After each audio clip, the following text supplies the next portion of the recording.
You know, I read the Bible, so just God had a heart for the poor.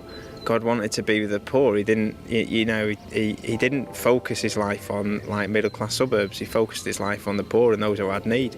And I spent loads of time growing up as a young person, looking for opportunities to live out the gospel. Yeah, and just being caught in a Christian bubble and not have that opportunity to break out. Just here, I've got opportunity everywhere. It's great. I can live out being a Christian here every day.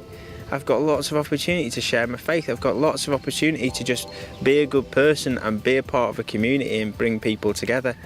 And I've been seduced by that over the years. And I couldn't do anything else. I have to be a part of this community because this, just for me, is just an expression of who God wants me to be. So I just continue to do that. And bringing up my kids in this, it extends that and creates some extra challenges.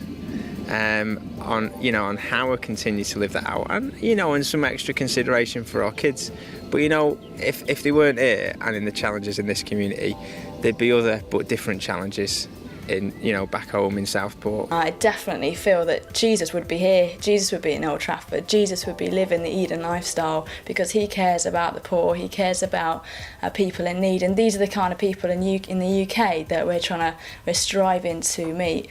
And I definitely feel that Eden works in lots of different ways. It hasn't always been easy, it hasn't always hit the mark all the time, but God is in it and God is working through it. I think some of the things that are really evident is that people just realise that you are there to stay. One of the things that we find is that kids find it really difficult to receive love. A lot of the stuff in the home is about neglect and all that kind of thing.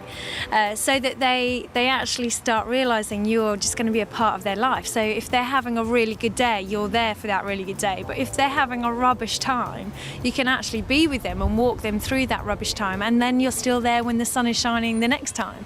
Right from the beginning, we've told people we're committed to being here for the long term, and people after 5-6 years are starting to believe that now. And the difference it makes is that people are really willing to share their lives with you, and that takes time. And we've really seen that change over the years.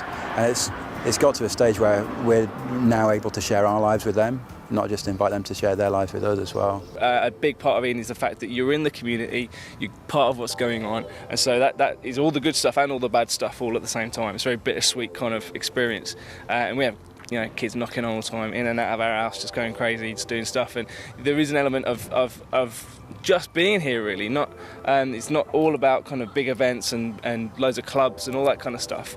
One of the most powerful things I think that you can do is just get alongside people in their real lives with all the rubbish stuff, all the great stuff, and just share that time with them. You're also affected by the same problems that other people have. So when we got here, we realised there was no GP. So we've done quite a lot of work to try and get new GPs into this area, and that's something you wouldn't really clock if you didn't live here. It's only when we went to register and then I was pregnant and it was just rubbish that you suddenly realise this is just shocking. There isn't a GP here and nobody cares. So that thing, and then the other thing is that you're just far more available. Everyone knows where we live.